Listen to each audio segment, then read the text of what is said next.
El Evangelio en 3 minutos, de Mario Persona. Y la narración, de David Cristian. Judas es una figura del hombre religioso. Él tuvo la oportunidad de ser salvo y no lo fue. Es de este tipo de personas que habla en Hebreos capítulo 6, personas que perdieron su oportunidad de ser salvadas. Ahí dice, porque es imposible que los que una vez fueron iluminados y gustaron del don celestial y fueron hechos partícipes del Espíritu Santo, y asimismo gustaron de la buena palabra de Dios y los poderes del siglo venidero, y recayeron, sean otra vez renovados para arrepentimiento, crucificando de nuevo para sí mismos al Hijo de Dios y exponiéndole a vituperio. Hebreos 6, del 4 al 6. Judas fue iluminado, caminó en presencia de la luz del mundo, pero eligió la oscuridad.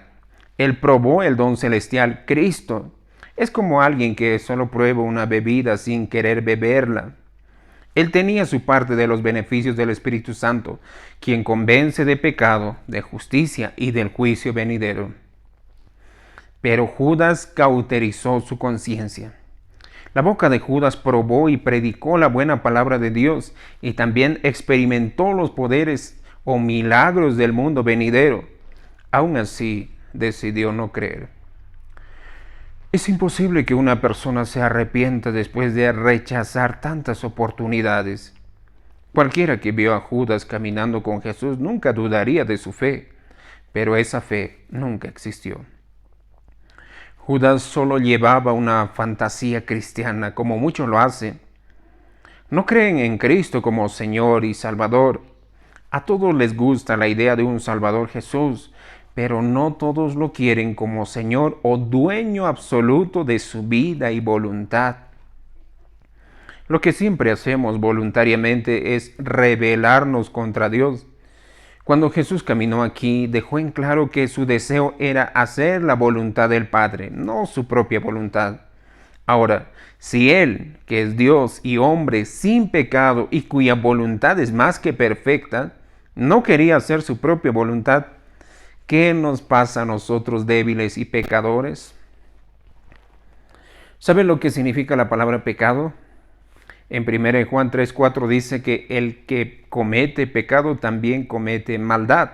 El pecado es maldad. Algunas versiones de la Biblia dicen que el pecado es la transgresión de la ley, pero es un error de traducción porque el pecado existía antes de la ley dada a Moisés. El pecado en su sentido original es ser gobernado por la voluntad propia, que es lo mismo que no ser gobernado. Otra versión dice que el pecado es rebelión.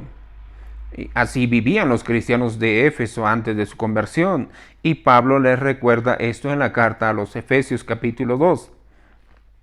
Vosotros cuando estabais muertos en vuestros delitos y pecados, en los cuales anduvisteis en otro tiempo, siguiendo la corriente de este mundo conforme al príncipe de la potestad del aire, el espíritu que ahora opera en los hijos de desobediencia, entre los cuales también todos nosotros vivimos en otro tiempo, en los deseos de nuestra carne, haciendo la voluntad de la carne y de los pensamientos, y éramos por naturaleza hijos de ira, lo mismo que los demás.